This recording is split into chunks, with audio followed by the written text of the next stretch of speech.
Sometimes you wake up at 3 a.m. and you know that you have to make a cobweb embellished collar almost immediately. So that's exactly what I did, although I waited until the following Saturday to get sewing. On a very cold and blustery day in my little cottage by the sea, I started to think about my collar, inspired by the cobweb vintage napkins I made for my All Hallows tea party and this lovely vintage book that my friend lent me. Spiders are a matter of taste. There will be few so fond of them as the great lady still living, who, as described by the Reverend E. Topsell in 1607, will not leave off eating them. Indeed, the death of Professor J. Ross of Aberdeen University in 1777 from the effects, it was said, of swallowing a spider in his glass of claret supports the old saying that one man's meat is another man's poison. Filled with beautiful illustrations and information, it's really the cover that's inspiring my embroidery ideas for my detachable collar. I used my own best collar pattern, and because there's a law by someone called Sod, I couldn't find my original one anywhere, so I opened up a new one. Just one of the many perks of designing and publishing your own patterns. I really love these envelopes that I found, very vintage. And here's a lovely fresh pattern to start cutting out. One of my absolutely favourite things to do is to cut out pieces of paper. I find it very soothing and immensely satisfying. But if you list cutting out paper as a hobby on your CV, people will look at you very strangely and you may not get the job. The ruffle pieces are measured out directly onto fabric, so there are no pattern pieces for those in the best collar pattern. And I'll pop these into my sketchbook.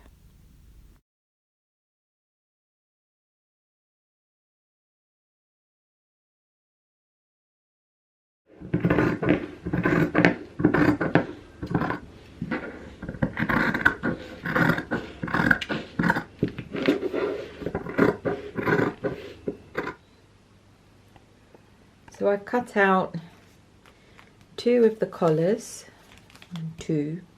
out of this cotton poplin, and then two neckbands.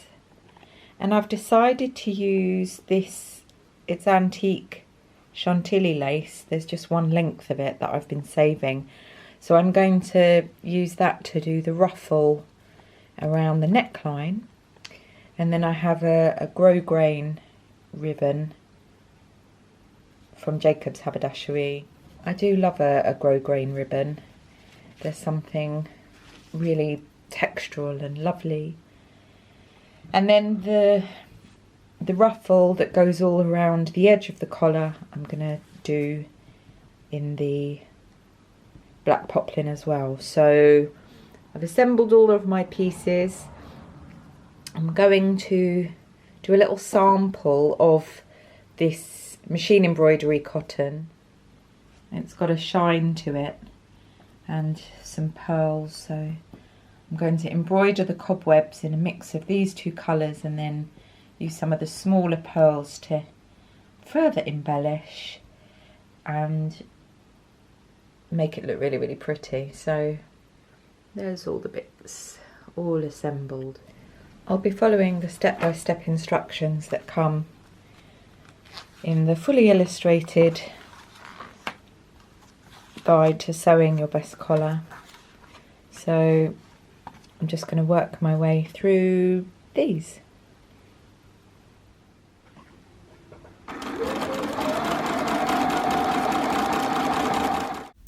After gathering the neck ruffle, or lace in this case, I'm gathering the ruffle that goes all the way around the edge of the collar. So I've sewn the two rectangles together, I've pressed that seam flat, and instead of folding over right sides together and creating a square end, I folded over wrong sides together and I'm running a gathering stitch all the way around, which creates a curved finish at the ends of the ruffle. I always sew my gathering stitches in sections because it is so annoying if you break the thread when you're gathering. So I've marked the seam allowance and then I've drawn just using this dressmaker's pencil, a spider web there, and then on this side I've marked again, and I'm going to do a smaller one so it's obviously asymmetric.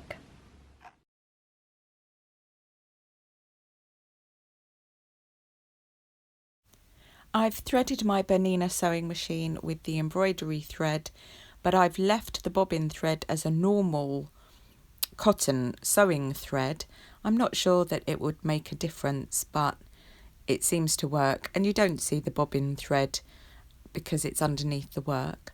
I go back and forwards on each line or spoke of the cobweb, pivoting at each end. The more times you go over, the more clear the embroidery will be.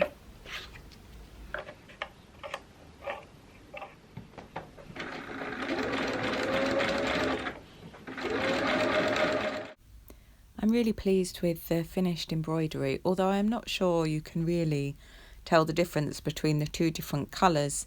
Maybe it adds a subtle textural element, I'm not sure. Next thing is to add the pearl beads.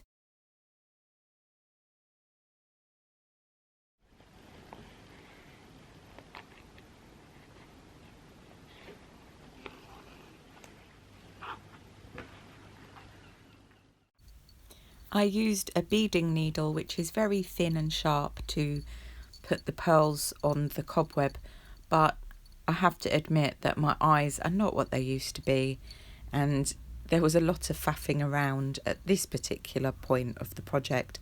I should have just gone and found my glasses and put them on, and then I would have been able to see.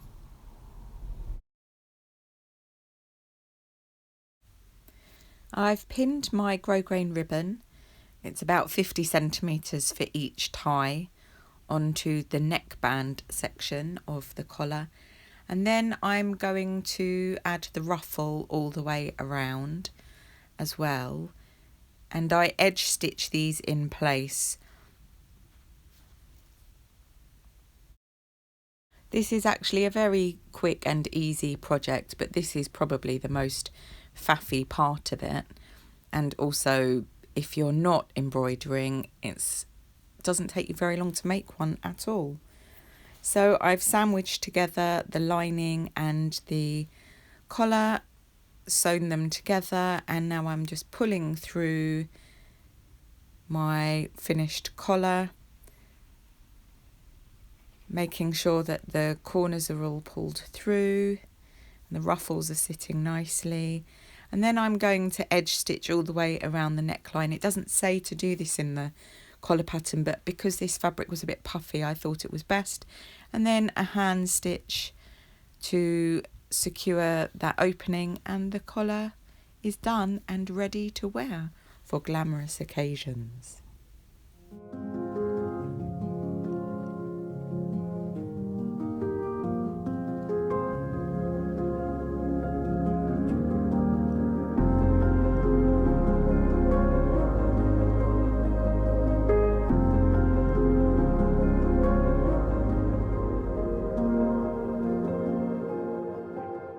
I hope you've enjoyed this video.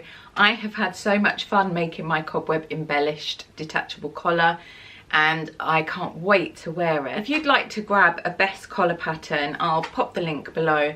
And very excitingly this week, I have converted it into a PDF so that it's a downloadable pattern and sewing guide. So wherever you are in the world, if you've been inspired to make your own collar and you don't have a pattern already, then you will be able to download and immediately start making yourselves some neck decoration. As always, thank you so much for all your kind comments and all your support. I am so grateful for all of you, and thank you for watching my videos. I love sewing, and I love that you love sewing. And remember, we can make the world a better place one stitch at a time. Whether we're sewing cobwebs onto bits of fabric, or pyjamas for loved ones, or whatever it is we're sewing to make our world a brighter, happier place. I hope you're keeping safe and well, and I look forward to seeing you next week for a lot more sewing in my little cottage by the sea. Take care, lovelies. Bye.